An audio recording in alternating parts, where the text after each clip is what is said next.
This can be done by simply sliding your fingers in behind the glass on the outside edge of the mirror.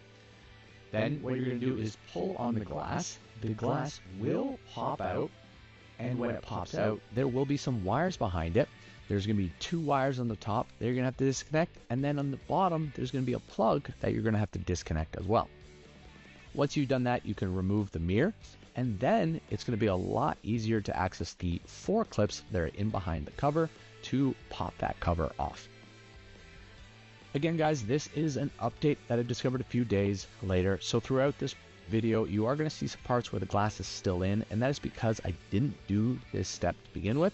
But this is definitely a step you need to do because it also is going to affect one of the important parts of the installation that I will talk about later. Also, guys, throughout this video, when I come across things that I originally did and have updated, I will pause it and let you know what the update is. I should note that I originally said that if you have power mirrors, you need to leave the mirrors on your Jeep. That is actually not the case. With this new update, you can actually go ahead and remove the mirror from the vehicle and do all of these steps off the vehicle if you want. So that is a small update that does affect these few steps.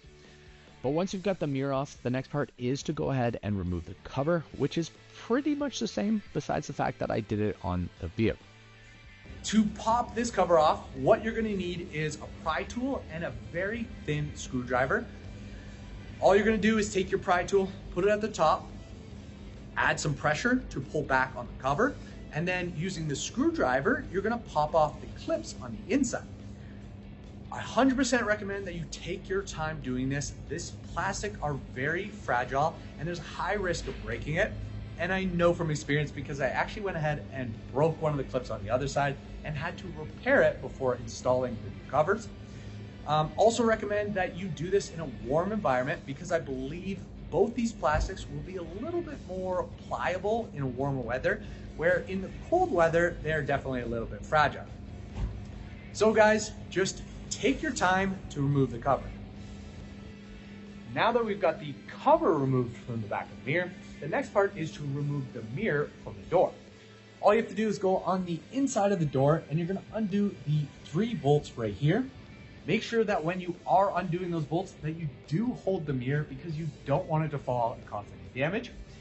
Once you've got the mirror removed, the next thing we are going to do is remove the interior trim panel so that you can run the wires. To do this, all you have to do is go to the handle, and on the inside of the handle, there's going to be a panel. You're going to pop off that little panel, and then behind there is a single bolt. You're going to remove that bolt. Then you're going to remove the 2 similar bolts from underneath the armrest. Then at the bottom, there's going to be these 2 little bolt/screws that you go ahead and remove. Once all of those have been removed, we can then go ahead and pop off this interior trim panel. If this is the first time you've ever removed your interior trim panels, it is going to be a little bit tough because the fit from factory is really good. So it's going to be a little tough. I noticed that the bottom kind of popped off, but then when I started to get to the top, it got a little bit sketchy. Because what I noticed is the clips that are holding this piece are actually connected to this piece, and they were starting to pull a little bit on the plastic. So what I found and what I'm gonna show you guys is I actually took a screwdriver with a little bit of an angle, got in behind right where that clip is, and then popped it out. This avoided me causing any damage to the interior trim panel, and once I got them all popped, all you had to do was simply slide it up a little bit to get over here, and then it came up. The next step after removing the interior panel and the mirror is to install the new cover. But before we can do that, we actually have to go ahead and run the wires for the light. To do that, what we're going to do is take the stock mirror and we're going to run the wires along the power wire line here. So that goes up in through here and then it comes out through the top right there.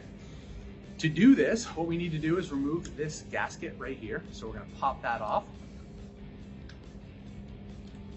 Once that's off, you can see inside the path that you can go.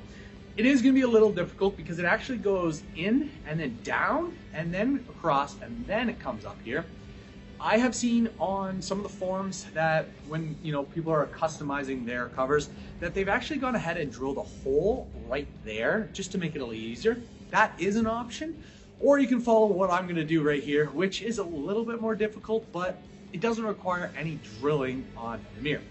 So all I'm gonna do is take a coat hanger, slide it in through there, fish it through. Once I get it through and out through here, I'm then gonna attach the wire and pull it through. You're gonna be able to see how challenging this is because it's not easy because of the curves, but if you bend your wire enough and take your time, it'll eventually get there. So watch how I do this.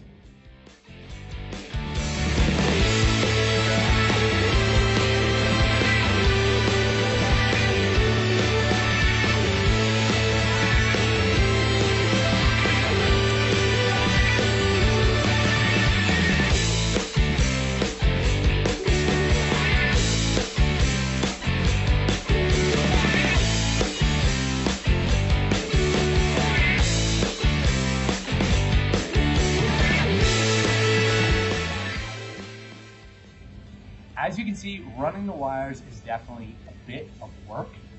It ended up actually taking me 2 times because my wire actually came off my coat hanger. So I had to do it again even though I was so close. To be honest, even though I did it twice, it ended up still taking me less time than it did on the driver's side. And that's mainly due to the fact that when you do this the first time, you are gonna have to try and figure out the path for yourself. It kind of takes trial and error on how to bend the coat hanger. But once you figure it out, it's a lot easier on the second one. So just take your time. You can easily do it. If you find it a pain and it's not working, you can always go ahead and do the little drill method where you drill out there. That would definitely be a more straightforward path and probably a little easier to fish it through. Yeah, overall, definitely possible. Just take the time. So now what we need to do is attach the cover to the mirror. But this is where I think my instructions are going to veer a little bit from the intended instructions, and that is because with this mirror, it actually has these little pins right here. You can see these long pins right here, and it's supposed to utilize this provided bracket. I think this bracket either attaches in one of the ways, it is left and right, so it's designed for each one. And I think the intended purpose of the bracket is to clamp it to the shelf so that there's less weight on this cover and on the clips. Unfortunately, when trying to figure this out, there was no way for me to figure out how to take the mirror apart so that I could get the bracket in. Okay guys, so once again, I'm going to pause this video because this part was affected by the update. As I showed you, the first step was to remove the glass from the mirror. When you do this, this will give you the ability to now install the bracket. But before you install the bracket, the first part you need to do is clip on the new cover onto the back of the mirror.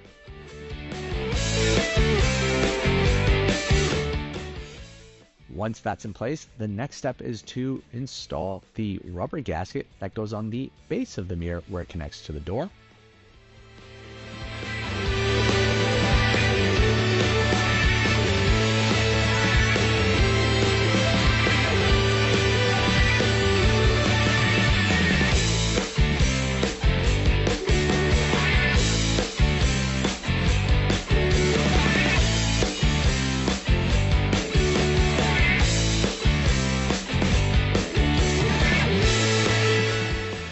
Once that's installed, the next part is to install the bracket. This is done by simply aligning the bracket up to those pins. Once aligned, you then screw it in place using the provided hardware. Make sure that when you're screwing the bottom connection in, that you avoid pinching the wires because you don't want to damage those wires as they are responsible for the adjustment of the mirror. After you've got the bracket installed, the next part is to reinstall the glass. This can be done by simply reconnecting the wires that you disconnected, then pressing the mirror back into place. Again guys, this part of the installation could be done off the vehicle. The only reason that I've done this on my vehicle is because I discovered this update a few days after I completed the install and already completed the filming. Now that we have the mirror assembled, the next part is to run the wires through the door. The first step to this installation is to run the wire from the outside of the door to the inside. To do that, we are going to run a wire from this hole right here, which is where the mirror mounts to, and we're going to bring the wire through the door to the other side of the door right here at this location. All we're going to do is pop this rubber grommet off, and that is going to be where the wire is going to come through. So what I learned while doing the Boost Auto mirror install is what you do is you actually put your window to this height right here. Then you're going to run a coat hanger from that outside hole to the inside one. And of course, once you got that coat hanger done, you just simply attach the wire and pull it through. It's actually pretty simple. It's going to be a little bit easier than it was to do the mirror. So that is a good thing. It's not another complicated one. All you have to do is take your time, use two hands, kind of fish it through. Again, once you figure it out on one door, the second door is going to be a lot easier. What we're going to do is we're going to go ahead and run that coat hanger. Then I'm actually going to go ahead and attach the wire to the coat hanger and pull the wire through. Once we've got that wire through, I'm then going to go ahead and reinstall the mirror. It's really easy steps, guys. All you have to do is put the mirror back on and reinstall the 3 bolts. So let's go ahead and get that done, and then I'll show you step 2 to finish off the wire in the door.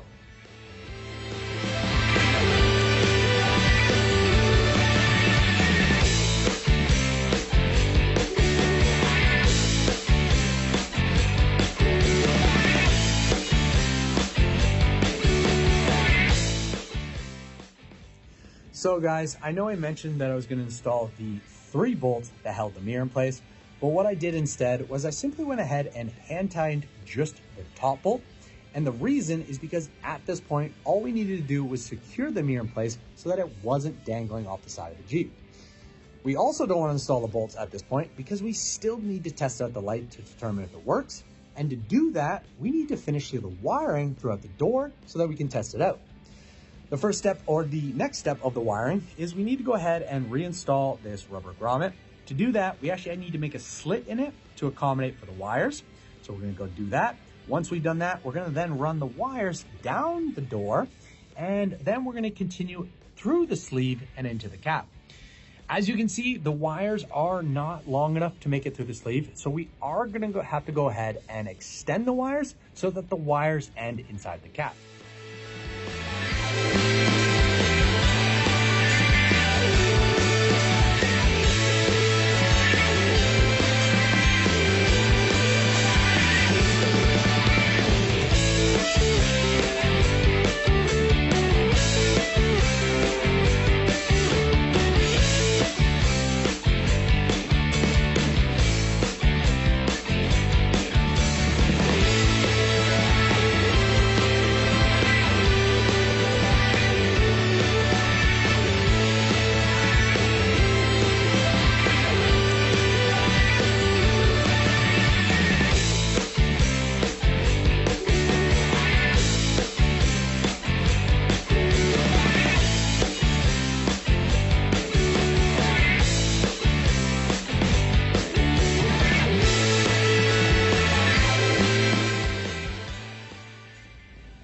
Now that we've got the wires inside the cab, the next part is probably the final part to the installation, as this part is the final wiring part where we're connecting the wires for the light to the vehicle. But to do that, we need to tell you guys what wires are what. So there are a total of 3 wires coming off the light. First is the black wire, which is your ground wire. Then you have your white wire, which is your power support for your white light. Then you have the yellow wire, which is the power supply for the amber light. So depending on how you're setting up, this is all going to be a little bit different. So I've actually already gone ahead and wired mine up because I did the other side, but I'm going to kind of give you an overview of how you can possibly wire this up. Starting with the ground, this is going to be probably consistent with everybody. Either you're going to run it directly to the battery inside the engine bay, or you're going to go ahead and run it to one of the multiple ground points inside the cab. So it really depends on what you want to do. For the white wire, which is the power supply for the white light, this is going to depend on what type of switch you're running. If you're running a generic universal switch, which is just like a toggle switch, you're going to probably want to put that near your steering wheel, so it's probably going to be on the driver's side. So what you're going to do is you're going to take both the white wires, you're going to run them over to the driver's side, connect them to the switch, and then from the switch you're going to run another wire to the battery or any power supply you have in the vehicle. If you are running a switch panel like I am, it's going to be a little different because instead of running to the driver's side, what you're actually going to do is run both of them together to the engine bay through the firewall and connect them to your switch panel hub. So very straightforward. It really just depends on what you're doing in your situation and what you have in your Jeep. For the yellow wire, this is where you have a few options. So if you want to run the amber light as an amber off-road light, what you're going to do is the exact same as what you did with the white wire and run it to its own switch over there, or run it through the firewall and tap it into your switch panel hub. Or you can go ahead and wire it into your turn signals. What's different with the turn signals is you do not want to wire them together. And the reason is because you have a left and a right turn signal. So what you're going to do is on the left side is you're actually going to run that straight through the firewall and then tap it into your front turn signal. And for the passenger side, you're going to do the exact same. Run through the firewall and then tap it into the turn signal. For myself, all I simply did was ran it in and tapped it into the same points that I tapped in for my X8 Glow fender lights. Again, I'm not going to go through this. I've already done it, and the reason I don't tend to go through wiring is because it gets a little bit complicated and time consuming, and it really depends on your vehicle and how you've set it up. So those are the kind of the steps I would do and the different options. I have set my amber light up to be on a turn signal, so I'm going to be showing you guys that. Yeah, that's pretty much what you're done. What I have done with this system is, because this is a mirror light and it's connected to the door, I wanted to make my Jeep have the ability to still remove the doors. With this kit, because it's just wires, if you simply just wire it up to the power supply, you're not going to be able to remove the doors. So what I have done, and what we're going to do, is I'm actually going to put a plug on the end of this, and I'm going to connect it into my other port right here. These plugs that I purchased are these waterproof plugs right here. It's a pretty cool kit. I'll put a link below. Basically, you have a male and a female side. This is the female side's on this side, and this is the male one. Yeah, you simply just I follow some instructions online on how to put it together and how to do it. It's very simple, and it gives me the ability to easily be able to disconnect this wire when I disconnect the rest of the door harness wire, so that I can remove the door and the mirror together. So at this point, guys, what I'm going to go ahead and do is install this last plug. Then I'm going to go ahead and, well, first test out the system to make sure it is working. If it is working, we're then going to go ahead and reinstall the door panel, install those final bolts, and then I'll do the fun part and show you guys how these mirrors work.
it to my face while he's looking back. Mirror breaks, aftermath. When I hate, I attack. And when I feel like this, I'm immortal. When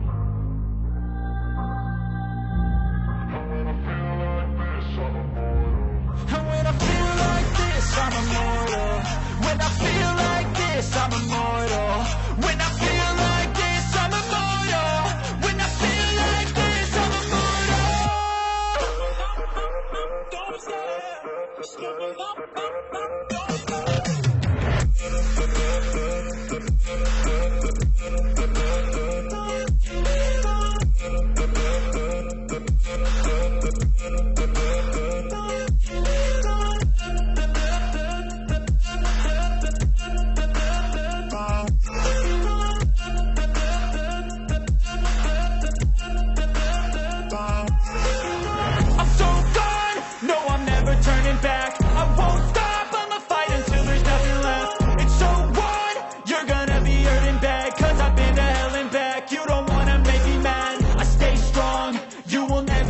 crack. And if you get in my way, you're gonna feel the wrath. Gotta say it to my face while he's looking back. Mirror breaks, aftermath. When I hate, I attack. And when I feel like this, I'm immortal. When I feel like this, I'm immortal. When I feel like this, I'm immortal. When I feel like this, I'm immortal.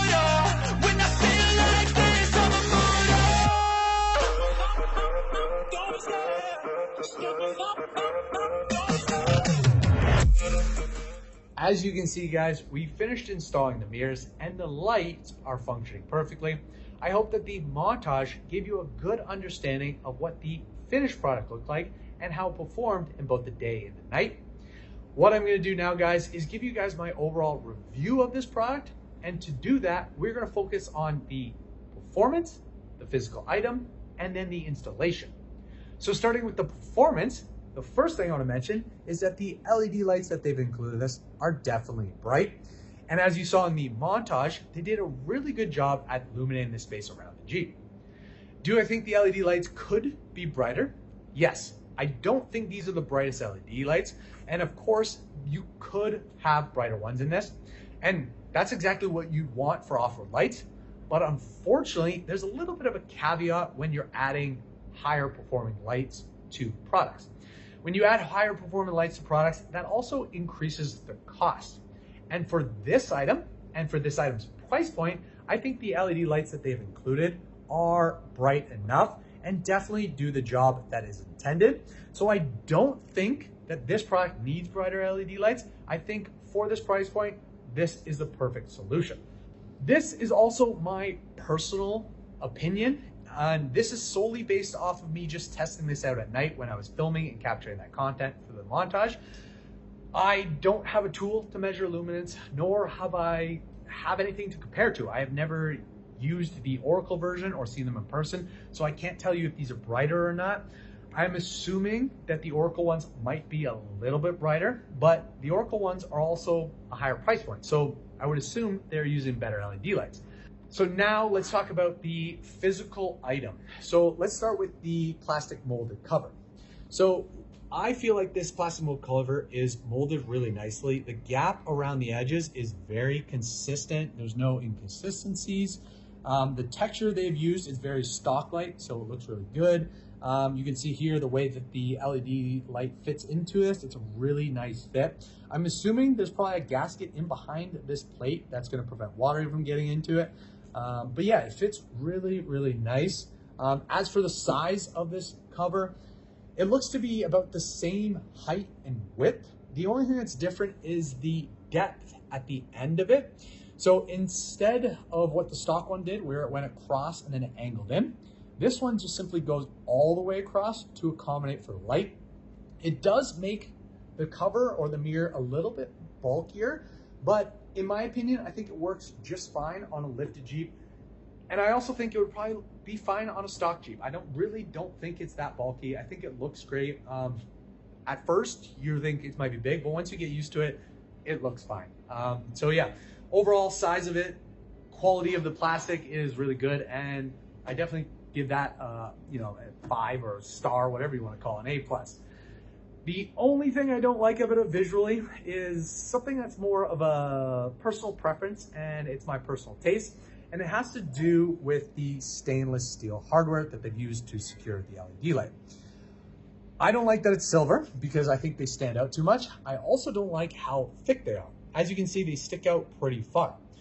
What I would like to do, and what I might do in the future, is I might go ahead and paint these black so that they're a little bit less obvious. Or if I can find it, I also might replace them with some lower profile hardware that maybe is also black. So basically, I just am not a fan of all the silver dots. I would rather them be all black and hidden. You might like this look, and to be honest, it does look good. It's just more of my personal preference. So yeah, overall, product is really good physically, both appearance-wise and functionality, it does work. So the last part that we're gonna cover is the installation, and this is probably the part that I have the most feedback for. So the biggest criticism about the installation is the fact that it did not come with instructions. And as you saw in my steps, the instructions were actually very important, because at one point I didn't know what to do because I couldn't figure out how to put that bracket on, and the instructions would have helped me get through that. That being said, you guys do know that I installed these without the bracket, and even without the bracket, it seems pretty sturdy. It seems pretty on there. Yeah, it doesn't seem like it's gonna come off, so I'm not sure if the bracket is even needed.